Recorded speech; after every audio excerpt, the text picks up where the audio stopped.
बेटा पेपर बाद में डिस्कस करेंगे, ठीक है। पेपर में वैसे ज़्यादा कुछ डिस्कस करने लायक मुझे लगा भी नहीं ना, करेंगे ज़रूर बट उतना कुछ है नहीं उसमें।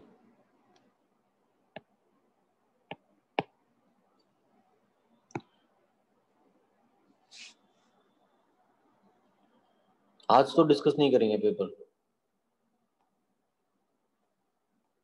Already half an hour let start किया है मैंने, तो कुछ टारगेट है जहाँ तक पढ़ाना है तो वो फिनिश करूँगा मैं आज, ठीक है। ये पेपर डिस्कशन नहीं होगा। जो डाउट आप वैसे पूछ सकते थे व्हाट्सएप पे, ग्रुप पे, ऐसे ज़्यादा डाउट तो होने नहीं चाहिए थे उसमें। देखिए दोनों जो ग्रुप है ना बेटा, दोनों प्लस एम ग्रुप है ना, हम इसकी बात कर रहे थे लास्ट क्लास में, हमने कहाँ पे एंड किया था। ये दोनों प्लस एम ग्रुप है। अब प्लस एम ग्रुप में अगर आप इतना देख के बता देंगे ना कि नाइट्रोजन लोन पेयर दे रहा है, ऑक्सीजन लोन पेयर दे रहा है, तो आप बोलेंगे कि सर नाइट्रोजन लोन पेयर आसानी से देना चाहिए, तो ऑर्डर ये होना चाहिए, राइट, है ना। प्लस एम का ऑर्डर ये होना चाहिए, बट एक्चुअली में प्लस एम का जो ऑर्डर आता है बेटा, वो इस तरीके से आता है। ऐसा क्यों? इसके लिए आपको इसका रेजोनेंस समझना पड़ेगा कि यार ये जो मॉलिक्यूल, ये जो आयन, ये जो ग्रुप मैंने दिया है, इस ग्रुप में अंदर ही क्या हो रहा है, ये देखिए यहाँ पे रेजोनेंस हो रहा है। रेजोनेंस की वजह से लोन पेयर यहाँ पे रहेगा ही नहीं, ये क्या करेगा, ये रेजोनेंस करेगा यहाँ पे, राइट। ये रेजोनेंस करेगा तो ऑक्सीजन पे नेगेटिव आएगा, नाइट्रोजन पे पॉजिटिव, और कुछ ऐसा ग्रुप बनेगा।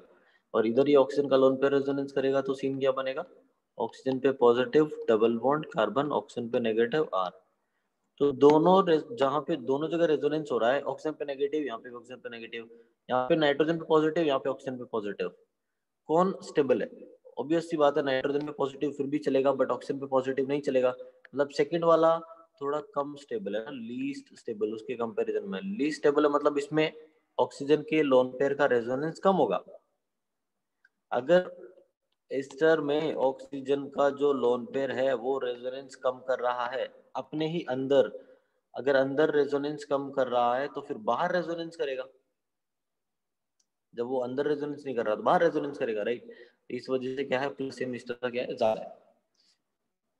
ये किस तरीके से कनेक्टेड है वो भी पता होना चाहिए ना। जैसे मान लीजिए मैं आपसे पूछूं कि एसिड और एस्टर में, ये तो पता है कि दोनों माइनस एम ग्रुप है।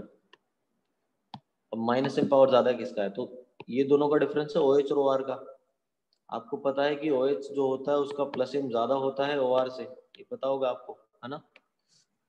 तो OH भी इलेक्ट्रॉन दे रहा है, ये भी इलेक्ट्रॉन दे रहा है C डबल बॉन्ड ग्रुप को, बट ये वाला OH जो है ये वाला ज्यादा देगा। OH जो है वो ज्यादा इलेक्ट्रॉन दे देगा क्योंकि उसका प्लस एम ज्यादा है। जब OH ज्यादा इलेक्ट्रॉन दे देगा तो C डबल बॉन्ड इधर से थोड़ा कम इलेक्ट्रॉन खींचेगा, बट OR उतना इलेक्ट्रॉन देता नहीं है। तो जो C डबल बॉन्ड है वो लेफ्ट से बहुत ज्यादा इलेक्ट्रॉन खींचेगा, मतलब C डबल बॉन्ड के साथ जब OR लगा हुआ है तब उसका माइनस एम ज्यादा होगा, ठीक है। मतलब कोई भी ग्रुप होता है ना बेटा, उसको इलेक्ट्रॉन खींचने होते हैं, मतलब वो इधर या लेफ्ट या राइट दोनों जगह से खींचेगा। अगर लेफ्ट से नहीं खींच पा रहा है तो राइट से ज्यादा खींचेगा, ये तो लॉजिक होता है ओवरऑल। ऐसा कब देखते हैं, जब कोई लोन पेयर या कोई भी ग्रुप में रेजोनेंस दोनों साइड हो रहा हो। जैसे अब जो ग्रुप मैंने ऊपर वाला बताया था अमाइड और ईस्टर वाला, उसमें हम नाइट्रोजन के लोन पेयर ऑक्सीजन के लोन पेयर के डिलोकलाइज होने की बात कर रहे थे, बट हमें इतना पता चला कि वो दोनों ही लोन पेयर बहुत बिजी हैं, रेजोनेंस करने में बहुत बिजी है। ज्यादा बिजी कौन रहेगा, नाइट्रोजन का लोन पेयर रेजोनेंस करने में ज्यादा बिजी रहेगा, ऑक्सीजन का लोन पेयर उतना बिजी नहीं रहेगा। तो ऑक्सीजन का लोन पेयर उतना बिजी नहीं है तो ऑब्वियस सी बात है वो डोनेट किया जा सकता है, राइट, इसलिए उसका प्लस एम क्या है, ज्यादा है। तो प्लस एम और माइनस एम की सीरीज जो है मैंने नोट्स में ऐड कर दी है, तो आप उसको एक बार देख लेना, याद कर लेना रफली कि क्या कौन से ग्रुप आगे पीछे आते हैं, ठीक है, जरूरी है। देखिए हेलोजन के लिए मैंने आपको इतना बताया था कि हेलोजन के लिए -I डोमिनेट करता है प्लस एम से ना, ये मैंने बताया था आपको। हेलोजन के लिए -I प्लस एम से डोमिनेट करता है। तो ये चलिए मैं आपको बता देता हूँ, हेलोजन में ये फ्लोरीन हो गया और ये क्लोरीन हो गया, ठीक है। हेलोजन के केस में, हेलोजन के केस में क्या होता है कि जैसे फ्लोरीन है, लोन पेयर है इसके पास, क्लोरीन है ये भी लोन पेयर है, तो प्लस एम से ये इलेक्ट्रॉन देते हैं, ठीक है। प्लस एम से इलेक्ट्रॉन दिया फ्लोरीन ने, क्लोरीन ने भी दिया, क्लोरीन कम देगा, ऑब्वियस सी बात है। प्लस एम की अगर आप बात करेंगे तो फ्लोरीन का क्लोरीन से ज्यादा है, ठीक है। दोनों प्लस एम से इलेक्ट्रॉन देते हैं। बट इनका इंडक्टिव इफेक्ट क्या होता है, माइनस आई। तो फ्लोरीन माइनस आई इफेक्ट लगा के इलेक्ट्रॉन खींचता है अपने पास, और क्लोरीन भी खींचता है, बट क्लोरीन थोड़ा कम खींचेगा। क्यों? क्योंकि क्लोरीन का इलेक्ट्रोनेगेटिविटी कम है। बात समझ में आ गई। ओवरऑल ये क्या करते हैं, इलेक्ट्रॉन विथड्रॉइंग ग्रुप है। अब ध्यान से सुनना, इलेक्ट्रॉन विथड्रॉइंग ग्रुप है मतलब इतना समझ में आ गया, halogens are net electron withdrawing group. अब इनका ऑर्डर क्या होगा इलेक्ट्रॉन विथड्रॉइंग ग्रुप में, वो डिपेंड करेगा, ध्यान से देखिएगा। जैसे मान लीजिए मैं बात कर रहा हूँ, यहाँ पे ये CH2 नेगेटिव मैंने यहाँ पे लिखा, और मैंने यहाँ पे लिखा CH2 नेगेटिव, ठीक है, और यहाँ पे मैंने फ्लोरीन लगाया, यहाँ पे मैंने क्लोरीन लगाया। अभी मैं ऐसा बोल सकता हूँ कि फ्लोरीन एंड क्लोरीन या हेलोजन, हेलोजन जो है वो इस रेफरेंस के साथ, ये CH2 माइनस जो है ये रेफरेंस है मेरे लिए, इस रेफरेंस के साथ ये कॉन्जुगेशन में है, फ्लोरीन या क्लोरीन कॉन्जुगेशन में। ऑर्थो और पैरा पे है तो कॉन्जुगेशन में है, मेटा पे है तो कॉन्जुगेशन में नहीं है, ये तो हम जानते हैं। ऑर्थो और पैरा पे कॉन्जुगेशन में है। फ्लोरीन डायरेक्टली रेजोनेंस कर रहा है। सर आप बोलोगे कैसे कर रहा होगा, देखो यार, ये जो CH2 नेगेटिव है ये रेजोनेंस करते हुए पहले यहाँ पे आएगा, फिर फ्लोरीन के पास वाले कार्बन पे आ गया, बस, है ना। तो फ्लोरीन फ्लोरीन को क्या मिल रहा है, उस रेजोनेंस का फायदा मिल रहा है, वो नेगेटिव चार्ज रेजोनेंस करते हुए फ्लोरीन के पास आएगा। फ्लोरीन तो चाहता ही इलेक्ट्रॉन मिले उसे, क्लोरीन भी ऐसा चाहता है। पर जब भी हेलोजन रेफरेंस के साथ कॉन्जुगेटेड है तो इलेक्ट्रॉन जो विदड्रॉइंग नेचर है बेटा, वो किस तरीके से होता है, क्लोरीन का सबसे ज्यादा, फिर फ्लोरीन का, फिर ब्रोमीन, और फिर आयोडीन। मतलब क्लोरीन और फ्लोरीन अपनी जगह आपस में चेंज कर लेते हैं। बट अगर रेफरेंस कॉन्जुगेटेड नहीं है, जैसे मान लीजिए ये फ्लोरीन यहाँ पे ना होके मेटा पे होता, यही फ्लोरीन अगर मेटा पे होता यहाँ पे, तो बेटा सिंपल सी बात है, electron withdrawing fluorine, chlorine, bromine, iodine ही होता, नॉर्मली होता। कॉन्जुगेशन के केस में क्लोरीन ने फ्लोरीन के साथ अपना जगह चेंज कर लिया, बहुत इंपॉर्टेंट पॉइंट है। क्यों चेंज किया उसकी बात ध्यान से सुनिएगा, ये यहाँ पे एक एक्स्ट्रा पॉइंट आएगा जो आपको समझना है। आपने देखा कि नेगेटिव चार्ज रेजोनेंस कर रहा है, रेजोनेंस करते हुए फ्लोरीन के पास वाले कार्बन क्लोरीन के पास वाले कार्बन पे आया। जैसे ही नेगेटिव चार्ज क्लोरीन के पास में आया, अच्छा दोनों में रेजोनेटिंग स्ट्रक्चर कितनी बनेगी, लेफ्ट वाले में 5 रेजोनेटिंग स्ट्रक्चर बनेगी, राइट वाले में 6 रेजोनेटिंग स्ट्रक्चर बनेगी। कैसे? क्योंकि बेटा जैसे ही नेगेटिव चार्ज क्लोरीन के पास में आया, ये नेगेटिव क्लोरीन के साथ डी ऑर्बिटल रेजोनेंस भी कर सकता है ना। नेगेटिव चार्ज पास में क्लोरीन, वैकेंट डी ऑर्बिटल, तो रेजोनेंस कर सकता है, एक्स्ट्रा रेजोनेंस। देखो यहां से घूम के रिंग में जाके वापस से वहां तो उसको जाना ही है, बट जैसे ही नीचे वाले कार्बन पे आया क्लोरीन के साथ वो रेजोनेंस भी कर पा रहा है। तो 6 रेजोनेटिंग स्ट्रक्चर हो रही है सेकंड में, इसलिए वो ज्यादा स्टेबल है। इसलिए मैंने लिख दिया कि क्लोरीन अगर लगा हुआ है ना कॉन्जुगेशन में, तो वो ज्यादा बढ़िया है, इसलिए क्लोरीन का फ्लोरीन के साथ एक्सचेंज कर दिया। तो नेट इलेक्ट्रॉन विथड्रॉइंग क्या होगा, फ्लोरीन क्लोरीन एक्सचेंज हो जाएंगे अगर रेफरेंस के साथ कॉन्जुगेशन में है, अगर कॉन्जुगेशन में नहीं है तो नॉर्मल ट्रेंड चलेगा। समझ में आता है इतना? एक और पॉइंट से सुनना, जैसा मैंने आपको बताया कि माइनस आई डोमिनेट करता है, माइनस आई डोमिनेट करता है प्लस एम से इन केस ऑफ हेलोजन। आपने इंडक्टिव पढ़ा, आपको पता है कि इंडक्टिव इज डिस्टेंस डिपेंडेंट, जितना दूर होता है कोई ग्रुप उसका इंडक्टिव उतना ही कम लगता है। बट बेटा मेसोमेरिक इफेक्ट में ऐसा कोई लॉजिक नहीं है। मेसोमेरिक इफेक्ट जैसे मान लीजिए CH2 पॉजिटिव है ना, तो क्या होगा आपको पता है, ये पॉजिटिव यहाँ पे भी आएगा, पॉजिटिव यहाँ पे भी आएगा, है ना। या फिर चलिए मैं थोड़ा आपको अच्छे से एक्सप्लेन करता हूँ कि ये था, मान लीजिए OH ग्रुप, आपको पता है कि OH ग्रुप क्या है, प्लस M है, OH group plus M group है, तो ये इलेक्ट्रॉन देगा, इलेक्ट्रॉन कहाँ कहाँ पे, ऑर्थो पे और पैरा पे इलेक्ट्रॉन, है ना। ऑब्वियस सी बात है, plus M group increases electron density at ortho and para, तो यहाँ पे इलेक्ट्रॉन डेंसिटी इंक्रीज करेगा। चलिए बेटा ऑर्थो पे जितनी इलेक्ट्रॉन डेंसिटी इंक्रीज कर रहा है ना, पैरा पे भी उतनी करेगा। ऐसा नहीं कि पैरा बहुत दूर है तो वहां पे इलेक्ट्रॉन डेंसिटी कम इंक्रीज होगी, नहीं। मीजोमेरिक इफेक्ट जो है वो इक्वल स्ट्रेंथ के साथ काम करता है ऑर्थो एंड पैरा पे। ऑर्थो और पैरा पे इक्वल मैग्नीट्यूड होता है चार्ज का, इक्वल स्ट्रेंथ होता है, इक्वल स्ट्रेंथ के साथ मीजोमेरिक इफेक्ट काम करता है एट ऑर्थो एंड पैरा। और मेटा पे तो वो एब्सेंट ही होता है, मेटा पे तो होता ही नहीं है। प्लस एम जो है, मतलब इस OH के प्लस एम से मेटा पे कुछ फर्क नहीं पड़ने वाला, सिर्फ ऑर्थो और पैरा पे पड़ेगा। ठीक है, इतनी बात समझ आती है? चलिए, अच्छा ये मैं आपको बता चुका था बेटा कि कार्बोकेटायन हो चाहे कार्बन फ्री रेडिकल हो, स्टेबिलिटी उनको कैसे मिलती है, प्लस आई ग्रुप से, और माइनस आई से वो डिक्रीज होते हैं। अब मैं यहाँ पे ऐड कर रहा हूँ प्लस आर ग्रुप और माइनस आर, है ना। प्लस आर मतलब इलेक्ट्रॉन डोनेटिंग ग्रुप कार्बोकेटायन की स्टेबिलिटी बढ़ाते हैं, इलेक्ट्रॉन विथड्रॉइंग ग्रुप कम करते हैं। अगर आप कार्बोनाइन की बात करेंगे तो उसके लिए भी उल्टा हो जाएगा, कि minus I minus R group उसकी स्टेबिलिटी बढ़ाते हैं और plus I plus R group उसकी स्टेबिलिटी कम करते हैं, है ना। ये उसके लिए हो गया। चलिए मैं वहीं पे बात कर लेता हूँ एसिडिक स्ट्रेंथ की। क्या आपको पता है कि acidic strength is directly proportional to stability of conjugate base? ये मैंने बताया था आपको। एसिडिक स्ट्रेंथ आपको चेक करना मतलब आपको चेक करना है stability of conjugate base. Conjugate base क्या होगा? वो तो सर एनायन ही होगा। एनायन का स्टेबिलिटी कैसे होता है बेटा? एनायन का स्टेबिलिटी माइनस एम माइनस आई से बढ़ता है और प्लस आई प्लस एम से कम होता है। मतलब सीधा याद रखेंगे acidic strength minus I minus M से इंक्रीज होगा, प्लस आई प्लस एम से डिक्रीज होगा, ठीक है।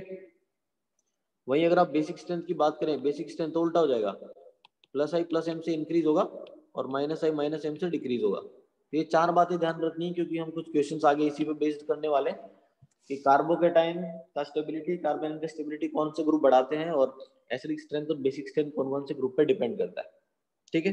ये क्लियर हो रहा है?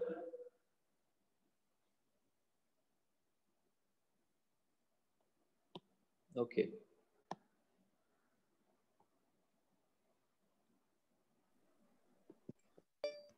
अब देखिए,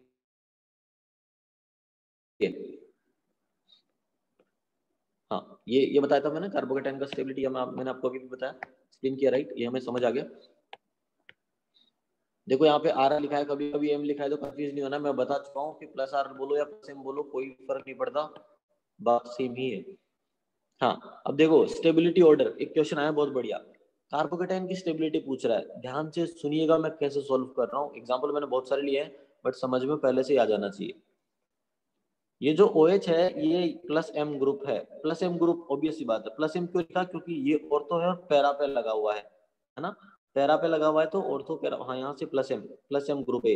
या उल्टा सोच लीजिए कि अगर OH के रिस्पेक्ट में आप देखें तो OH के रिस्पेक्ट में, OH के रिस्पेक्ट में अगर आप देखेंगे ना तो जो CH2 जो कार्बोकेटाइन बना हुआ है वो कहाँ पे बना हुआ है? पैरा पे। ये ऑर्थो है, ये मेटा है, ये पैरा है। इसका मतलब OH जो भी रेजोनेंस करेगा उसका फायदा पैरा पे मिलेगा, क्योंकि OH जो भी रेजोनेंस करेगा उसका फायदा सिर्फ ऑर्थो और पैरा पे मिलता है ना। तो पैरा पे CH2 प्लस है तो रेजोनेंस होगा, ये कॉन्जुगेशन में उसके साथ।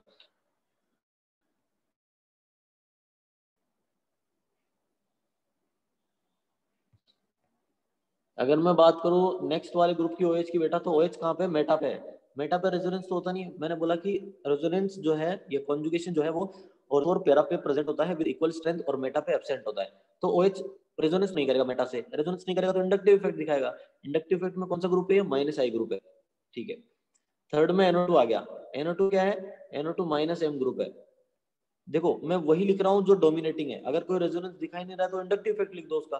बट अगर रेजोनेंस और इंडक्टिव दोनों दिखा रहे हैं तो रेजोनेंस वाला लिखो, है ना, क्योंकि रेजोनेंस इज मोर डोमिनेटिंग।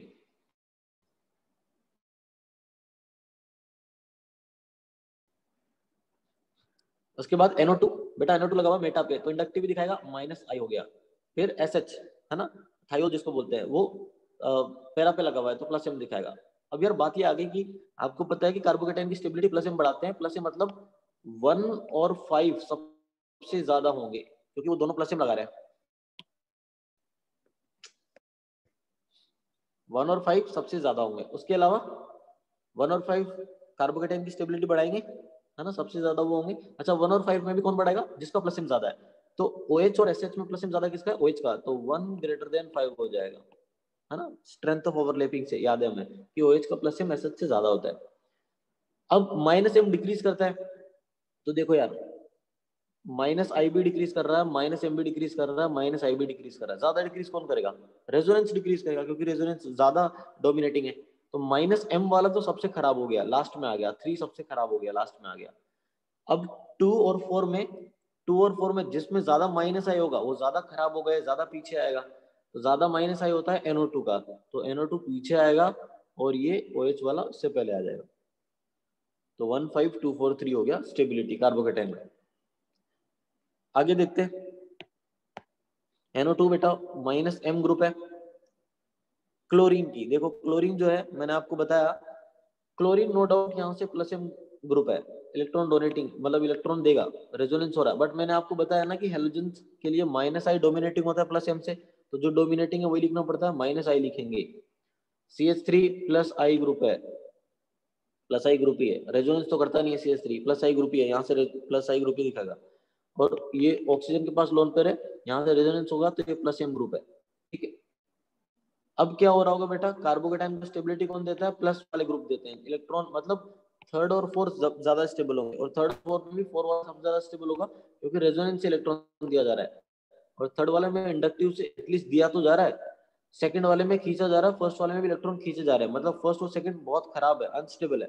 उसमें भी फर्स्ट वाला सबसे खराब होगा, क्योंकि फर्स्ट वाले में रेजोनेंस से इलेक्ट्रॉन खींचे जा रहे हैं, ठीक है।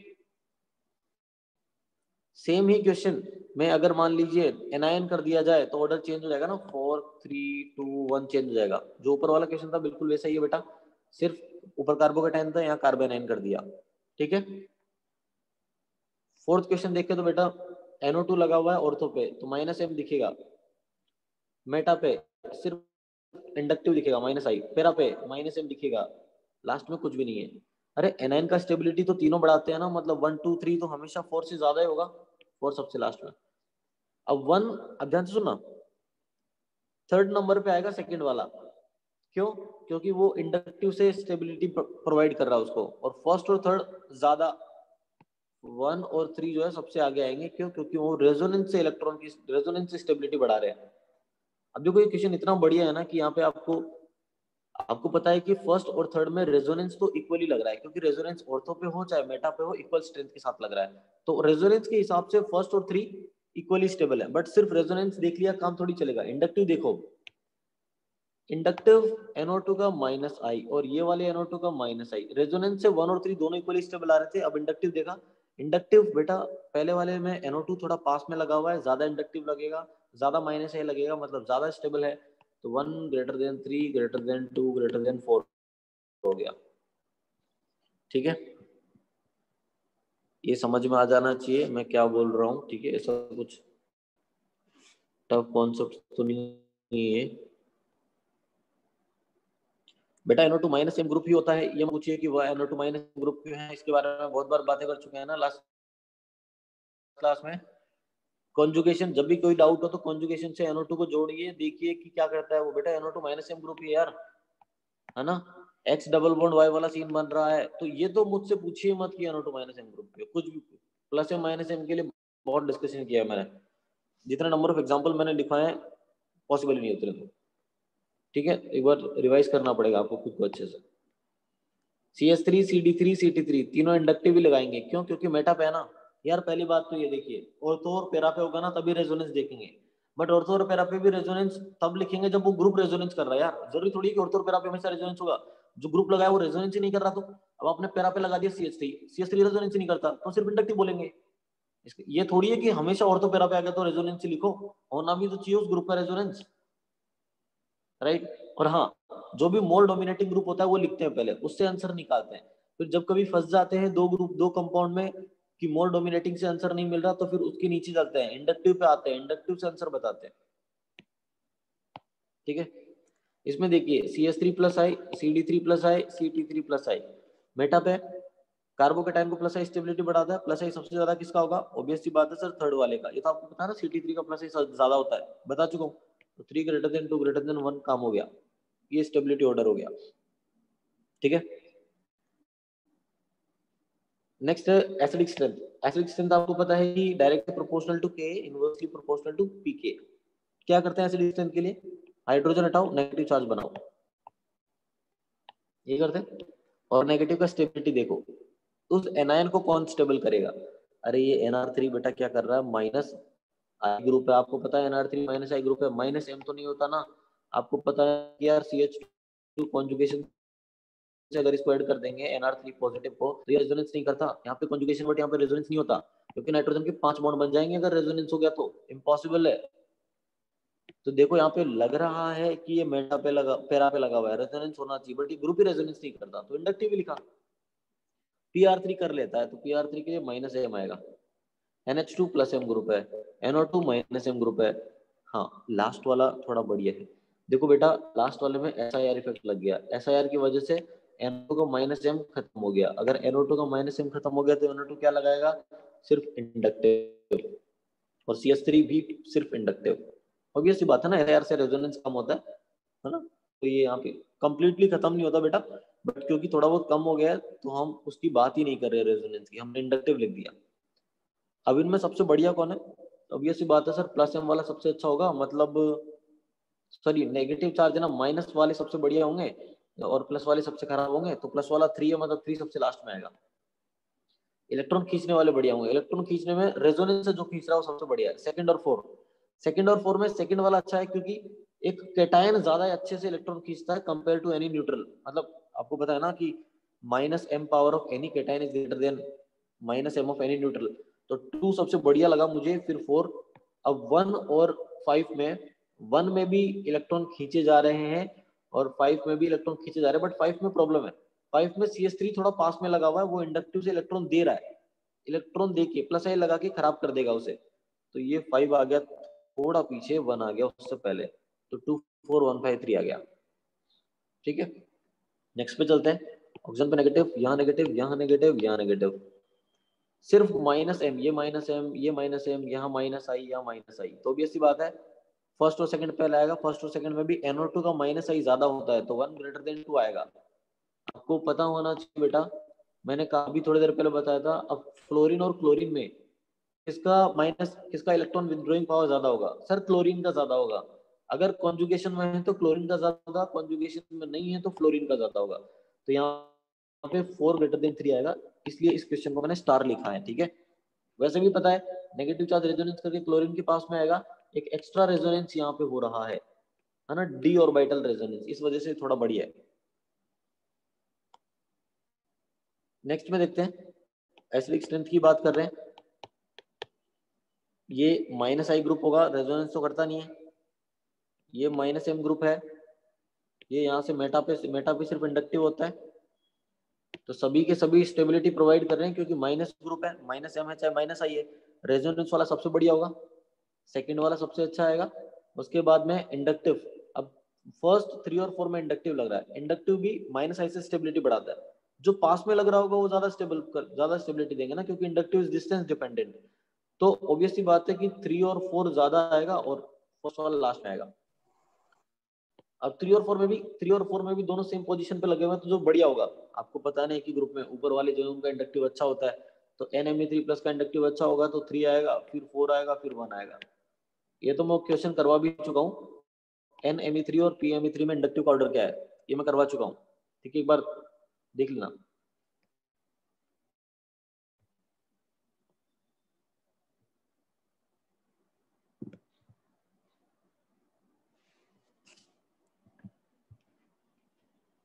नहीं कामत ऐसा नहीं बोलेंगे, देखो ये डिस्कशन ही नहीं है, हम स्टेबिलिटी ऑर्डर बात कर रहे हैं, कंपेरेबल है नहीं है, we are not discussing that. ठीक है, सिंपल सी बात है, फर्स्ट और थर्ड में जो आपने बोला डिफरेंस है बेटा, अच्छा खासा डिफरेंस है।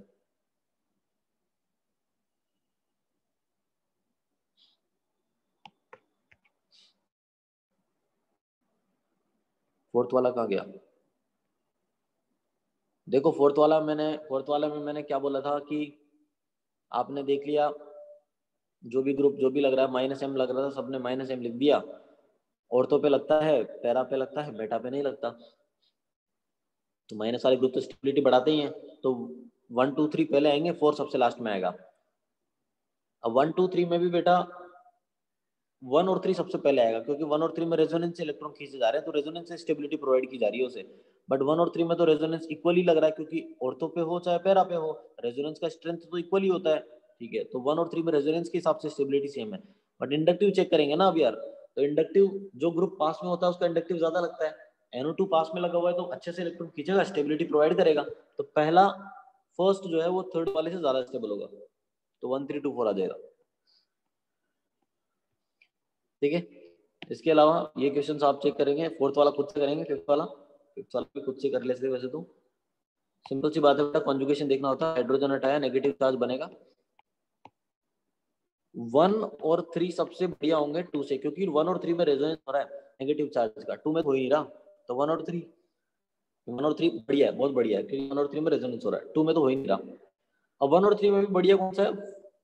3 वाला, क्यों? क्योंकि 3 वाले में नेगेटिव चार्ज रेजोनेंस करके पहले यहाँ पे आएगा, फिर नाइट्रोजन पे आ जाएगा।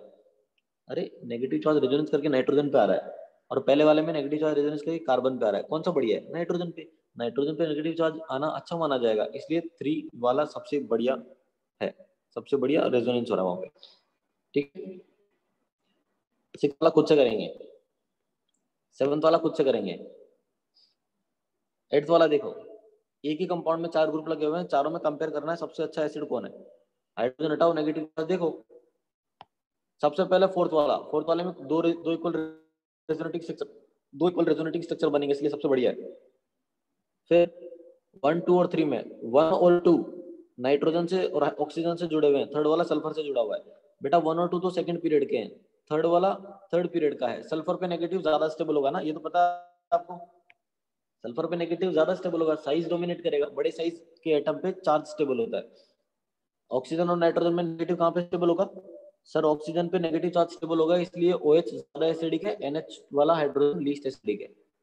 तो आपको एक्चुअली में एसिडिक स्ट्रेंथ का ऑर्डर ही पता चल गया सब में। ऐसे अगर आप 9th वाले क्वेश्चन में चेक करेंगे तो एसिडिक स्ट्रेंथ के लिए आपको हाइड्रोजन देखना है, तो आप हाइड्रोजन हटाइए और देखिए क्या बनेगा। देखो हाइड्रोजन हटाओगे तो नेगेटिव यहाँ बनेगा, यहाँ हाइड्रोजन हटाओगे नेगेटिव यहाँ बनेगा, हाइड्रोजन हटाओगे नेगेटिव यहाँ बनेगा। अब मुझे बताइए कौन सा नेगेटिव अच्छा है? पहली बात तो ये, पहली बात तो ये सुनिएगा ध्यान से, डबल बॉन्ड पे नेगेटिव होता है, बेंजीन के कार्बन पे नेगेटिव आपको पता है ना sp2 होता है, डबल बॉन्ड पे नेगेटिव sp2 है। ये इसका हाइब्रिडाइजेशन भी sp2 है, क्योंकि ये नेगेटिव इधर इस पाई बॉन्ड के साथ रेजोनेंस कर रहा है। बट ये वाला जो नेगेटिव है ये sp3 है। तो जब हाइब्रिडाइजेशन अलग है तो आपको इतना पता है कि sp3 का हाइब्रिडाइजेशन, sp3 में परसेंटेज s कैरेक्टर कम होते हैं, कम होते हैं तो उस पर नेगेटिव चार्ज भी कम स्टेबल होगा, तो 3 सबसे लास्ट में आया। अब 1 और 2 में आप लगा सकते हैं इलेक्ट्रॉनिक डिस्प्लेसमेंट इफेक्ट, इंडक्टिव या रेजोनेंस जो भी है। आपको पता है कि 1 वाला ज्यादा स्टेबल है, क्योंकि 1 वाला रेजोनेंस कर रहा है बेटा, पाई सिग्मा नेगेटिव है ना, 1 वाला रेजोनेंस तो कर रहा है, यहाँ पे इधर रेजोनेंस कर रहा है। तो 1 ग्रेटर देन 2 ग्रेटर देन 3, 1 वाला भी sp2 है, 2 वाला भी sp2 है, 3 वाला sp3, इसलिए लास्ट में लिखा 3 वाले को, और 1 और 2 में रेजोनेंस से चेक किया। 10th वाला क्वेश्चन देखो, ABCD 4 OH ग्रुप है और पूछा गया कौन अच्छा एसिड है। मैं आपको बताता हूँ, आपको हर बार ऐसे सोचना पड़ता है बेटा, हर बार सोचना पड़ता है कितना बढ़िया है। हाइड्रोजन हटाया नेगेटिव बना, ये नेगेटिव कितना बढ़िया है यार, ये नेगेटिव इस पाई बॉन्ड के साथ रेजोनेंस करेगा। एक्चुअली में ये जो C वाला नेगेटिव है ना, ये इतना बढ़िया है कि ये रेजोनेंस पता है कहाँ से स्टार्ट करेगा और कहाँ खत्म करेगा। आप देखिए एक बार अच्छे से उसे, कि ये नेगेटिव यहाँ पे बनेगा, ये नेगेटिव इसके साथ, और ये इधर इस पाई बॉन्ड के साथ रेजोनेंस कर लेगा। मतलब एक्चुअली में पूरा रेजोनेंस हो रहा है, अच्छा कॉन्जुगेशन हो रहा है। आप देखिए negative sigma, just a minute, negative था, सिग्मा है, पाई है, सिग्मा है, पाई है, ये पूरा रेजोनेंस इस तरीके से ऐसे जा रहा है उसका, इतना लंबा रेजोनेंस हो रहा है, बहुत बढ़िया रेजोनेंस हो रहा है। डी वाले का रेजोनेंस जो है वो सिर्फ और सिर्फ यहाँ पे नेगेटिव चार्ज बनाओगे तो ये रेजोनेंस सिर्फ इधर ही करेगा, बस ऊपर तो करने से रहा, इधर ही रेजोनेंस करेगा। सी वाला सबसे बढ़िया है, फिर डी वाला, एटलीस्ट रेजोनेंस तो कर रहे हैं। ए और बी कोई रेजोनेंस नहीं कर रहा, बट ए जो है वो 1 डिग्री वाले कार्बन से जुड़ा हुआ है, तो ए 1 डिग्री अल्कोहल हो गया, और बी 2 डिग्री वाले कार्बन से जुड़ा हुआ है तो बी 2 डिग्री अल्कोहल हो गया। बेटा 1 डिग्री में प्लस आई कम लगेगा, 2 डिग्री में प्लस आई ज्यादा लगेगा। अरे आप तो हाइड्रोजन हटा के नेगेटिव चार्ज बना रहे हो ना यार, तो 1 डिग्री वाला ज्यादा स्टेबल होगा, है ना, 1 डिग्री वाला ज्यादा स्टेबल होगा, क्योंकि 1 डिग्री में प्लस आई कम लग रहा है, 2 डिग्री में प्लस आई ज्यादा लगेगा तो नेगेटिव खराब हो जाएगा, नेगेटिव को स्टेबिलिटी नहीं मिलेगी। समझ रहे?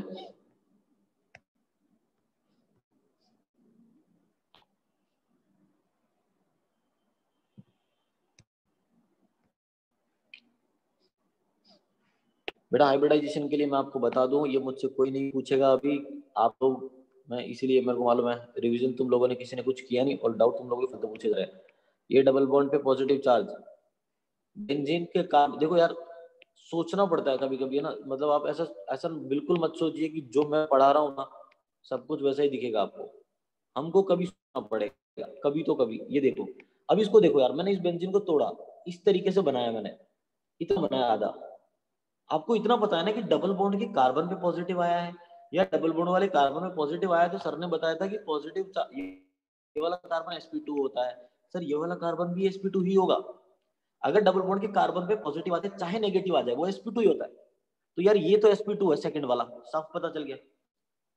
ठीक है, पहले वाला sp2 क्यों है बेटा, मैंने बताया था, ये भी बताया आपको, CH2 negative CH double bond CH2। अरे नेगेटिव जब रेजोनेंस कर रहा है तो उस नेगेटिव को रेजोनेंस में पार्टिसिपेट कर रहा है तो उसको हाइब्रिडाइजेशन में नहीं मानते। इस कार्बन के 3 सिग्मा बॉन्ड, ये भी sp2 है ना, और ये लास्ट वाला थर्ड वाला, इसमें तो बेटा 3 तो बॉन्ड बन रहे हैं और एक नेगेटिव है, वो नेगेटिव को रेजोनेंस भी नहीं कर रहा, रेजोनेंस भी नहीं कर रहा तो भी ऐसी बात है, उसको कंसीडर करेंगे हाइब्रिडाइजेशन में, sp3 आ गया। ठीक है, इस तरीके से। चलिए बेसिक स्ट्रेंथ की बात करते हैं। बेसिक स्ट्रेंथ आपको पता है कि Kb basic strength is directly proportional to Kb और इनवर्सली प्रोपोर्शनल टू Pkb, है ना। देखो आपको पता है कि ये यहाँ पे दो इक्वल रेजोनेटिंग स्ट्रक्चर बनेगी, मैंने बताया था ना, ग्वानिडीन, ग्वानिडीन सुना हुआ है, ये ग्वानिडीन पूरा ग्वानिडीन तो नहीं है, पूरा ग्वानिडीन तब होता जब CH3 की जगह NH2 होता, आधा ग्वानिडीन तो लग रहा है, तो दो इक्वल रेजोनेटिंग स्ट्रक्चर तो बनेगी इसकी, तो ये कम से कम अच्छा बेस तो है। ठीक है, उसके बाद देखो जब बेसिक स्ट्रेंथ की बात करते हैं तो लोन पेयर डोनेशन की बात आती है। लोन पेयर कौन डोनेट करेगा, जितने भी कंपाउंड दिख रहे हैं सब में आपको पता है कि नाइट्रोजन ही है लोन पेयर डोनेट करने वाला, कार्बन के पास थोड़ी लोन पेयर होता है, तो नाइट्रोजन डोनेट करेगा। तो यहाँ पे नाइट्रोजन के पास लोन पेयर, यहाँ पे नाइट्रोजन के पास लोन पेयर, फिफ्थ वाले में नाइट्रोजन के पास लोन पेयर, यहाँ पे इस नाइट्रोजन के पास लोन पेयर और यहाँ पे इस नाइट्रोजन के पास लोन पेयर। अब देखो ये फोर्थ था, ये फिफ्थ था, ये सिक्स था, 4, 5 और 6 वाले पीछे आएंगे, क्यों, क्योंकि 4, 5 और 6 तीनों में नाइट्रोजन का लोन पेयर रेजोनेंस कर रहा है। पहले वाला सबसे आगे आएगा, हमें पता था इक्वल रेजोनेटिंग स्ट्रक्चर की वजह से। सेकंड और थर्ड में नाइट्रोजन का लोन पेयर रेजोनेंस नहीं कर रहा, तो सेकंड और थर्ड आएंगे भी, जहां पे रेजोनेंस नहीं कर रहा वहां बेसिक स्ट्रेंथ बढ़ेगा ना। तो 4, 5 और 6 में नाइट्रोजन का लोन पेयर रेजोनेंस कर रहा है, तो जब खुद ही रेजोनेंस कर रहा है तो डोनेशन में कैसे जाएगा, नहीं जाएगा, तो बेसिक स्ट्रेंथ 4, 5 और 6 का पीछे आएगा, सेकंड और थर्ड का आगे आएगा। अब सेकंड और थर्ड में कौन अच्छा है देख लीजिए, यहाँ पे हाइब्रिडेशन चेक कीजिए, ये sp2 है, यहाँ पे हाइब्रिडेशन चेक कीजिए, ये sp3 है। sp2 और sp3 में इलेक्ट्रोनेगेटिविटी किसका ज्यादा, sp2 का, sp2 का ज्यादा, मतलब डोनेशन का पावर कम हो गया इसका, तो 3 ग्रेटर देन 2 हो जाएगा।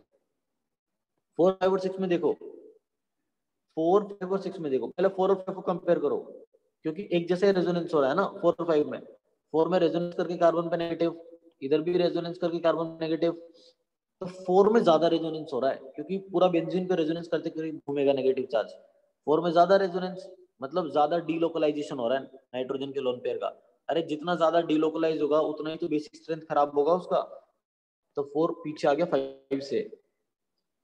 ठीक है, समझ में। 6 वाला सबसे लास्ट में आएगा, क्यों, क्योंकि बेटा नाइट्रोजन का लोन पेयर 4, 5 और 6 तीनों में रेजोनेंस कर रहा है, बट सबसे ज्यादा रेजोनेंस 6 वाले में करेगा, क्यों, क्योंकि वहां पे नाइट्रोजन के लोन पेयर को रेजोनेंस करके ऑक्सीजन पे जाने का मौका मिल रहा है, और ऑक्सीजन पे नेगेटिव चार्ज जाना प्रेफर करता है, राइट, है ना। इस अमाइड का रेजोनेटिंग स्ट्रक्चर बनाएंगे तो आपको पता है कि ऑक्सीजन पे नेगेटिव आएगा, और ऑक्सीजन पे नेगेटिव इज रिलेटिवली स्टेबल, है ना, कंपेयर टू 4 और 5 में नेगेटिव कार्बन पे बन रहा था, बट 6 में नेगेटिव ऑक्सीजन पे बन रहा है। एक ऑक्सीजन का negative charge holding capacity carbon से तो ज्यादा ही होता है यार, 10 कार्बन से ज्यादा होता है, इसका मतलब बढ़िया रेजोनेंस 6 वाले में हो रहा है, अच्छा रेजोनेंस हो रहा है, इसका मतलब नाइट्रोजन का लोन पेयर ज्यादातर टाइम ऑक्सीजन पे, मतलब नाइट्रोजन का लोन पेयर ज्यादातर टाइम रेजोनेंस ही कर रहा होगा, नाइट्रोजन के पास होगा ही नहीं, नाइट्रोजन का लोन पेयर नाइट्रोजन के पास रहेगा ही नहीं, वो तो रेजोनेंस कर रहा है ज्यादातर टाइम, क्यों, क्योंकि उसको बहुत स्टेबिलिटी मिल रही है। जब वो नाइट्रोजन के पास है ही नहीं तो बेसिक स्ट्रेंथ कैसे डिफाइन करे, बेसिक स्ट्रेंथ तो खराब होगा ना, क्योंकि जब लोन पेयर ही नहीं है उसके पास तो कैसे डोनेट करेगा। ठीक है,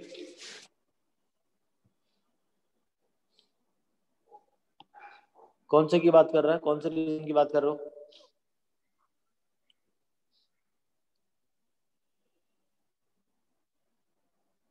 गौरव किसकी बात कर रहा है, जल्दी बोल।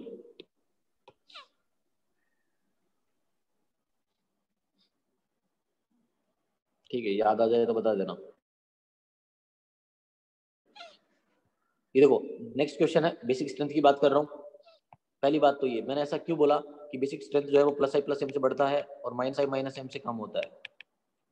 देखो OH जो है प्लस एम लगा रहा है, SH भी प्लस एम लगा रहा है, ऑक्सीजन पे नेगेटिव प्लस एम लगा रहा है, CH3 प्लस आई लगा रहा है इंडक्टिव, वहां से यार ये प्लस एम इलेक्ट्रॉन देगा तो नाइट्रोजन पे लोन पेयर की अवेलेबिलिटी बढ़ेगी ना, मतलब नाइट्रोजन लोन पेयर देने के लिए रेडी है, बेसिक स्ट्रेंथ दिखाने के लिए रेडी है।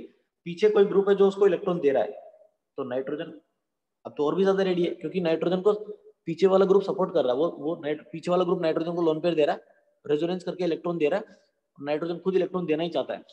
बट अगर पीछे कोई ग्रुप है जो नाइट्रोजन के इलेक्ट्रॉन को खींच रहा है तो फिर वो बेसिक उतना अच्छा नहीं होगा। इसलिए प्लस एम और प्लस आई बेसिक स्ट्रेंथ बढ़ाते हैं।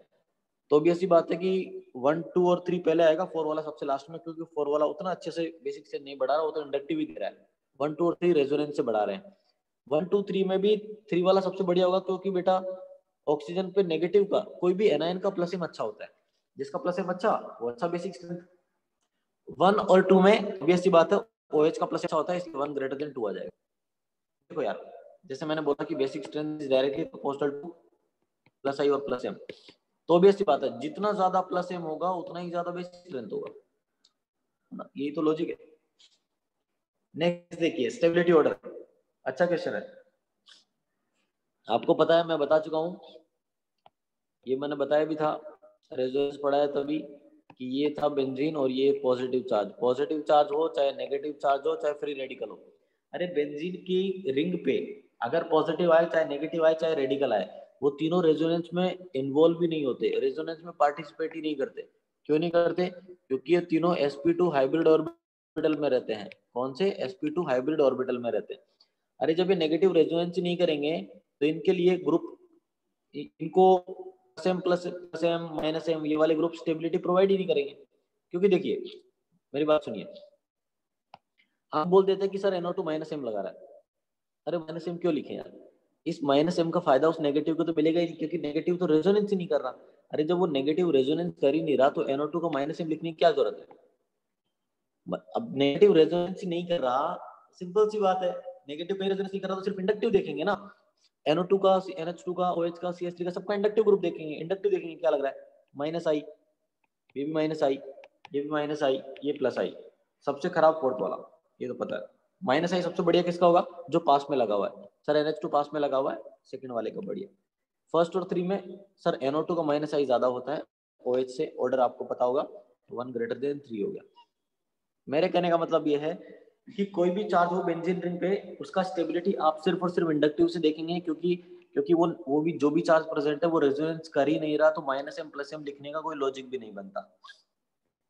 सेकंड वाला खुद से सॉल्व करेंगे, ठीक है। थर्ड वाला मैं बताता हूँ, ध्यान से सुनिएगा। दो माइनस एम ग्रुप के बीच में, दो माइनस एम ग्रुप के बीच में अगर CH2 आ जाता है तो उसको बोलते हैं एक्टिव मिथाइलिन, और ये इसके पास एसिडिक हाइड्रोजन होता है। क्योंकि आप खुद सोचिए, CH2 के पास 2 हाइड्रोजन है, एक हाइड्रोजन अगर हट गया, तो क्या बनेगा बेटा? CH पे नेगेटिव, और ये नेगेटिव कितना बढ़िया होगा ना, क्योंकि दोनों साइड माइनस एम से स्टेबिलिटी प्रोवाइड हो रही है उसको। तो अगर दो माइनस एम ग्रुप के बीच में CH2 है ना, तो वो CH2 का हाइड्रोजन एसिडिक होता है। जैसे आप देखिए, यहाँ पे हाइड्रोजन हटेगा नेगेटिव बनेगा, हाइड्रोजन हटेगा नेगेटिव बनेगा, हाइड्रोजन हटेगा नेगेटिव बनेगा। ये सब एक्टिव मिथाइलिन वाले केस है, पांचों। स्टेबिलिटी बढ़ेगा। सबसे ज्यादा स्टेबिलिटी कहाँ पे होगा? यहाँ पे 2 एल्डिहाइड ग्रुप लगे हुए हैं, माइनस आई, यहाँ पे कीटोन लगे, कीटोन एल्डिहाइड, यहाँ पे भी कीटोन, यहाँ पे कीटोन, यहाँ पे ईस्टर, इधर कीटोन, इधर ईस्टर, इधर ईस्टर। तो एल्डिहाइड, ईस्टर और कीटोन का प्लस एम या माइनस एम ऑर्डर पता है, आंसर हो जाएगा। आपको पता है कि माइनस एम स्टेबिलिटी बढ़ाएंगे, ज्यादा माइनस एम ज्यादा स्टेबिलिटी, तो एल्डिहाइड का माइनस एम ज्यादा होता है, फिर कीटोन का होता है, और फिर ईस्टर का होता है, आपको पता होगा। तो एल्डिहाइड वाले सबसे ज्यादा स्टेबल होंगे, मतलब फर्स्ट सबसे बढ़िया है, फिर 2, फिर 3, फिर 4, फिर 5। ये स्टेबिलिटी ऑर्डर हो गया, और जो स्टेबिलिटी ऑर्डर होता है वही एसिडिक स्ट्रेंथ का ऑर्डर होता है। ऐसा मैं क्यों बोल रहा हूँ? ऐसा, ये दूसरा तरीका क्या है इसको सोचने का, है ना। ऐसे भी सोच सकते हैं, देखिए कि नेगेटिव चार्ज आपने बनाया, तो जो भी नेगेटिव चार्ज आपने बनाया है वो नेगेटिव चार्ज इधर रेजोनेंस करेगा, इधर रेजोनेंस करेगा, तो बढ़िया है। बट ये ऑक्सीजन का लोन पेयर है ना, ये ऑक्सीजन के लोन पेयर ये प्रॉब्लम क्रिएट करेंगे ना। क्यों?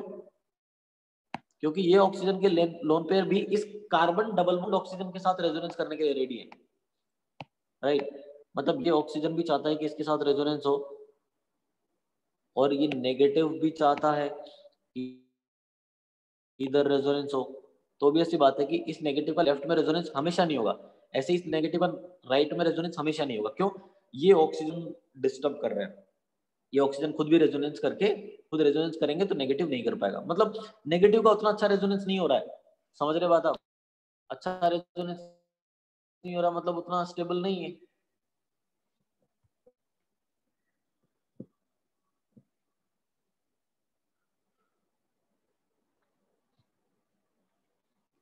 गौरांग रिकॉर्डिंग में सुन लेना सेकंड और थर्ड, ठीक है। सेकंड और थर्ड जो भी नहीं आया उसको रिकॉर्डिंग में सुन लेना बेटा। जितना जितना समझ में आया लोगों को खूब है। जो होमवर्क है खुद से करना। इतने क्वेश्चंस करवाए हैं कि अगर कुछ नहीं भी समझ में आया तो खुद से सोचिएगा, होमवर्क समझ के सॉल्व करना उसे, ठीक है। नेक्स्ट क्वेश्चन है, arrange in bond angle around nitrogen. Nitrogen के रिस्पेक्ट में बॉन्ड एंगल बताना है। सब जगह नाइट्रोजन का लोन पे रेजोनेंस कर रहा है, सब जगह। CHO aldehyde minus M group है, OH प्लस M ग्रुप है। अच्छा NH2 भी प्लस M ग्रुप है, आपको पता है। सबसे बढ़िया रेजोनेंस कहाँ पे बोलेंगे सेकंड वाले में। क्यों? क्योंकि ऊपर से NH2 इलेक्ट्रॉन दे रहा है और CHO नीचे से इलेक्ट्रॉन खींच रहा है, एक तरफ प्लस M एक तरफ माइनस M। इससे बढ़िया रेजोनेंस कहीं नहीं हो सकता। इससे बढ़िया रेजोनेंस हो ही नहीं सकता कि एक इलेक्ट्रॉन दे रहा है और दूसरा खींच रहा है। थर्ड वाले में खराब रेजोनेंस है। क्यों? क्योंकि एक इलेक्ट्रॉन, दोनों इलेक्ट्रॉन दे रहे हैं, अपोज कर रहे हैं। मुझे तो इतना बताइए कि नाइट्रोजन के लोन पेयर का रेजोनेंस सबसे अच्छा कहाँ पे होगा? सर सेकंड वाले में अच्छा रेजोनेंस होगा नाइट्रोजन के लोन पेयर का, फिर फर्स्ट में, फिर थर्ड में। जहां पे नाइट्रोजन के लोन पेयर का रेजोनेंस होगा बेटा, क्योंकि आपको पता है ना कि नाइट्रोजन का लोन पेयर रेजोनेंस करेगा तो नाइट्रोजन sp2 हाइब्रिडाइज होगा, और sp2 हाइब्रिडाइज होने से बॉन्ड एंगल क्या होता है? 120 डिग्री हो जाता है ना। अब ऐसी बात है ना। और लोन पेयर अगर रेजोनेंस नहीं करता तो sp3 होता, sp3 में बॉन्ड एंगल 109 डिग्री होता है। तो लोन पेयर जितना ज्यादा रेजोनेंस करेगा बॉन्ड एंगल 120 के उतना क्लोज जाएगा, मतलब बॉन्ड एंगल बढ़ेगा। जहां पे नाइट्रोजन के लोन पेयर का रेजोनेंस ज्यादा, वहां पे बॉन्ड एंगल बढ़ेगा। सबसे ज्यादा रेजोनेंस हो रहा है सेकंड में, इसलिए बॉन्ड एंगल वहां सबसे ज्यादा होगा। फिर फर्स्ट में हो रहा है इसलिए वहां पे होगा, और थर्ड में रेजोनेंस सबसे कम हो रहा है इसलिए वहां पे बॉन्ड एंगल सबसे कम होगा। क्योंकि जहां पे नाइट्रोजन के लोन पेयर का डीलोकलाइजेशन ज्यादा होता है वहीं पे वो 120 को, मतलब बॉन्ड एंगल ज्यादा इंक्रीज होता है वहां पे। समझ आ रही बात?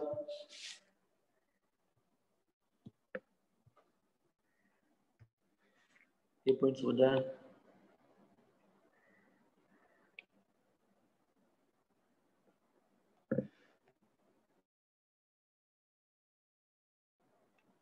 थर्ड एग्जांपल कौन सा? देखिए आपको यहाँ पे एक बार बना के बता देता हूँ। सिंपल सी बात है, क्वेश्चन तो आपसे इतना सा पूछा जाएगा अब, क्योंकि रेजोनेंस ऑलमोस्ट एंड ही होने वाला है। एंड ही हो गया, नीचे तो एरोमेटिसिटी दिख रहा होगा आपको लिखा हुआ। हाँ, तो घटिया डाउट एंटरटेन नहीं किए जाएंगे, ये मान के चलिएगा आप लोग, है ना। मैं आप लोगों से पूछूंगा मेरे पास कि मुझे तो इतना बताइए कि ये क्वेश्चन बनाया मैंने और ये बनाया, जो भी मैंने अभी बनाया उनमें दोनों में से कौन सा स्टेप बढ़िया है, कौन सा स्टेबल है? 1 और 2 में कौन स्टेबल है ज्यादा? ऑब्वियस सी बात है, आप बोलोगे सर पहले वाला ज्यादा स्टेबल है, क्योंकि ये नेगेटिव इधर भी रेजोनेंस कर रहा है इधर भी रहेगा सर, और कोई डिस्टर्ब करने वाला नहीं है इसे। और ये सब बातें मैं फिर से बोल रहा हूँ, इतना ये 50 लाइनें बोलने की मेरे को आदत नहीं है। ये हर बार नहीं बोलूंगा मैं कि कौन डिस्टर्ब कर रहा है, कौन कर रहा है, नहीं कर रहा। थोड़ा केमिस्ट्री की लैंग्वेज में बोलूंगा कि plus M minus M, simple समझ जाना है। ये नेगेटिव इधर रेजोनेंस करेगा इसके साथ, ये नेगेटिव इधर रेजोनेंस करेगा इसके साथ। ये नेगेटिव अगर दोनों तरफ रेजोनेंस करता तो बहुत अच्छा होता, बहुत बढ़िया स्टेबल होता। बट इनको प्रॉब्लम कौन दे रहा है? ये ऑक्सीजन के लोन पेयर।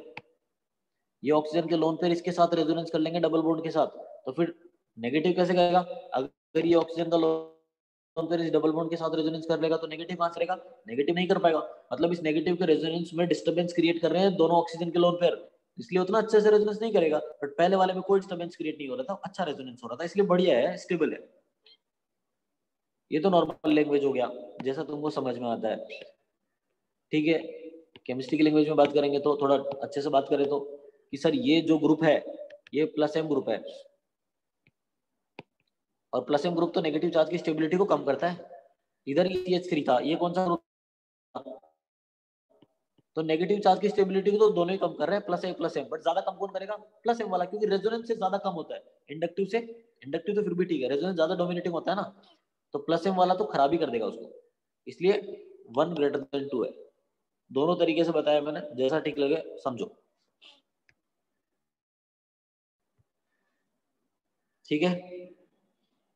यहाँ तक ठीक है? जो भी क्वेश्चन होमवर्क दिए वो सॉल्व कर लीजिए। रेजोनेंस एंड कर दिया ना, मैं बोल रहा हूँ एरोमेटिसिटी आ रहा है, रेजोनेंस रेजोनेंस खत्म हुआ है ऐसा नहीं कि रेजोनेंस के एग्जांपल नहीं आएंगे आगे, एग्जांपल तो आते रहेंगे बेटा, पूरे जीओसी में रेजोनेंस के एग्जांपल ही है, आते रहेंगे।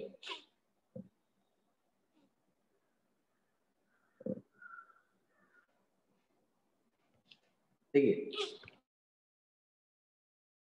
नेक्स्ट है, आपको पता है ना मैंने स्टार्टिंग में कुछ ऐसा लिखा था, EERHI, इंडक्टिव पढ़ चुके, रेजोनेंस पढ़ चुके, इक्विवेलेंट रेजोनेंस पढ़ चुके, अब एरोमेटिक ये पढ़ेंगे, फिर उसके बाद हाइपर कॉन्जुगेशन पढ़ेंगे। बट एरोमेटिसिटी अपने आप में एक अच्छा टॉपिक है, बड़ा टाइम लगेगा आपको इसको समझने में। ठीक है, देखो एरोमेटिक कंपाउंड्स क्या है, compounds which are obtain from fractional distillation of coal tar and having characteristic aroma are known as aromatic. Aromatic compounds का अपना एक सबका कैरेक्टरिस्टिक स्मेल होता है, उनका प्रॉपर, सभी का है ना, मैं सभी की बात कर रहा हूँ। हर एक एरोमेटिक कंपाउंड का एक कैरेक्टरिस्टिक, उसका एक फिजिकल प्रॉपर्टी होता है, उसका एक प्रॉपर स्मेल होता है। ठीक है, हाँ, एरोमेटिक कंपाउंड्स जो होते हैं इनको डिफाइन किसने किया, एक्चुअली में एक साइंटिस्ट था हकल, उसने क्या किया, उसने देखा कि जो एरोमेटिक कंपाउंड्स हैं उनमें क्या होता है, एक साइक्लिक कॉन्जुगेशन प्रेजेंट होता है और उनके अंदर बहुत ही अच्छे लेवल का रेजोनेंस होता है, एक्सटेंट ऑफ रेजोनेंस बहुत ही ज्यादा होता है। तो इतना सही रेजोनेंस होता है कि अब रेजोनेंस से आपको पता है ना कि इलेक्ट्रॉन क्लाउड बन जाता है, तो वो इलेक्ट्रॉन क्लाउड कहीं ना कहीं आपको एक उस इलेक्ट्रॉन क्लाउड को आप ऐसे सोच सकते हैं कि वहां पे आपको एक साइक्लिक लूप में करंट मिल रहा है ना, करंट जो होता है ना साइक्लिक लूप में फ्लो करता है, आपको पता है ना, तो वैसा आप सोच सकते हैं। पहले मैं पढ़ लेता हूँ फिर एक्सप्लेन करूंगा। According to Huckel, cyclic ring current तो आपको समझ में आया, जो मैंने अभी बोला कि अगर बढ़िया कॉन्जुगेशन है, रेजोनेंस हो रहा है, जैसे बेंजीन में होता है, तो वो रेजोनेंस से मतलब रिंग बना लेते हैं ना, वो रिंग ही एक्चुअली में क्या है, एक करंट। आप बोल सकते हैं ना कि यार इलेक्ट्रॉन मूव कर रहे हैं तो इलेक्ट्रॉन का movement is nothing but current. So if cyclic ring current is form then molecule is known as aromatic. अगर वो साइक्लिक रिंग करंट बन गया तो एरोमेटिक है, नहीं बना तो एरोमेटिक नहीं है, ऐसा बोलेंगे। अब ध्यान से सुनना, सर ये साइक्लिक रिंग करंट दो कंपाउंड में बनता है, ये एरोमेटिक में भी बनता है, ये एंटी एरोमेटिक में भी बनता है ना। अकल ने बोला कि साइक्लिक रिंग करंट अगर बन रहा है तो वो एरोमेटिक भी हो सकता है, वो एंटी एरोमेटिक भी हो सकता है, दोनों डिफरेंट होते हैं। अब कैसे चेक करेंगे, आएंगे उस पर। अगर साइक्लिक रिंग करंट नहीं बन रहा है तो नॉन एरोमेटिक है, तो ये तो क्लियर होगा कि अगर नहीं बन रहा है तो नॉन एरोमेटिक है। नॉन एरोमेटिक को एन ए से लिखूंगा, एरोमेटिक को एस लिखूंगा, एंटी एरोमेटिक को डबल ए से लिखूंगा। तो इतना तो क्लियर है कि अगर साइक्लिक रिंग करंट नहीं है, मतलब साइक्लिक रिंग करंट मतलब साइक्लिक कॉन्जुगेशन नहीं है। अगर साइकिल में कॉन्जुगेशन नहीं है तो नॉन एरोमेटिक है, अगर कॉन्जुगेशन है तो या तो एरोमेटिक होगा या एंटी एरोमेटिक होगा। ठीक है, धीरे धीरे समझ में आएगा। हाँ, एरोमेटिक कंपाउंड को और कैसे डिफाइन करते हैं बेटा, ये जो कंपाउंड्स मैंने लिखे हैं आप देखिए, ये जो दोनों मैंने बनाए हैं नीचे, दोनों देखने में बिल्कुल सेम है, ओनली डिफरेंस की पहले वाला ओपन चेन है और ये साइक्लिक है। ठीक है, सेकंड वाला ओपन चेन, देखो फर्स्ट एक ओपन चेन है, एक साइक्लिक है। ये जो बेंजीन है ये एरोमेटिक है। अब ये कैसे मैंने बताया, इसका क्या कंडीशन एरोमेटिक चेक करने का तो बाद में समझ में आएगा। मैं तो आपको बता रहा हूँ कि एरोमेटिक कंपाउंड जो होते हैं ना, अपने ही जैसे दिखने वाले ओपन चेन से ज्यादा स्टेबल होते हैं, बहुत ज्यादा स्टेबल होते हैं, ज्यादा क्या बहुत ज्यादा। एरोमेटिक का क्या कंडीशन है, एरोमेटिक की कंडीशन सुनिएगा ध्यान से, कि क्या कंडीशन है किसी कंपाउंड के, कोई कंपाउंड एरोमेटिक है नहीं है, क्या कंडीशन चेक करनी होती है। सबसे पहले वो कंपाउंड प्लेनर होना चाहिए। प्लेनर मतलब उसका हर एक एटम या तो sp2 हाइब्रिडाइज होना चाहिए या sp2 होना चाहिए। अगर एक भी एटम sp3 हो गया तो वो प्लेनर नहीं होगा, और अगर प्लेनर ही नहीं है तो एरोमेटिक भी नहीं होगा। ठीक है, तो हर एक एटम या तो sp या sp2 होना चाहिए। ऑब्वियसली बात है, साइकिल तो होना ही चाहिए, एरोमेटिक कंपाउंड तो साइक्लिक तो होना ही चाहिए यार, वो तो फर्स्ट कंडीशन है। साइकिल ही नहीं है फिर तो एरोमेटिक की बात ही नहीं है, साइक्लिक होना चाहिए और हर एक एटम sp या sp2 होना चाहिए। Third, conjugated pi electron, conjugation भी होना चाहिए। अब कॉन्जुगेशन नहीं है तो फिर एरोमेटिक की बात नहीं करेंगे, क्योंकि कॉन्जुगेशन होगा तभी तो साइक्लिक करंट मिलेगा आपको। कॉन्जुगेशन का मतलब हर एक एटम के पास p ऑर्बिटल होना चाहिए, ये तो आपको पता ही है कॉन्जुगेशन का मतलब क्या होता है।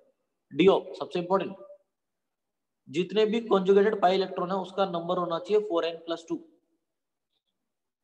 जैसे बेंजीन में 3 पाई बॉन्ड होते हैं, 3 पाई बॉन्ड मतलब 6 पाई इलेक्ट्रॉन, तो 6 पाई इलेक्ट्रॉन 4n+2 को सेटिस्फाई कर रहा है। अगर n का वैल्यू 1 रखेंगे तो सेटिस्फाई कर रहा है इसको। 4n+2 पाई इलेक्ट्रॉन, वहां पे n का वैल्यू इंटीजर होगा, आपको पता है। n का वैल्यू 0 रखिए, 1 रखिए, 2 रखिए, 3 रखिए, जो भी मर्जी आपको पता रहेगा। 0 रखेंगे तो 2 pi electron, 6 pi electron, 10 pi electron, ये सब इतने पाई इलेक्ट्रॉन वाले सब कंपाउंड एरोमेटिक होते हैं। चलिए इतना समझ आया। एरोमेटिक कंपाउंड जो होते हैं बेटा, aromatic compounds have clockwise current with respect to north pole of external magnetic field. देखो आपको पता है ना, मैग्नेटिक फील्ड का डायरेक्शन नॉर्थ से साउथ की तरफ इस तरीके से होगा, और आपने एक एरोमेटिक कंपाउंड बीच में दिया, उस एरोमेटिक कंपाउंड की वजह से आपको पता है ना, एरोमेटिक कंपाउंड में साइक्लिक लूप होगा, साइक्लिक करंट की बात कर रहे हैं। जब करंट की बात कर रहे हैं तो आप मैग्नेटिक फील्ड डिसाइड कर सकते हैं, मैग्नेटिक फील्ड का डायरेक्शन भी बता सकते हैं राइट हैंड थंब रूल से, है ना, राइट हैंड थंब रूल से मैग्नेटिक फील्ड का डायरेक्शन बता सकते हैं।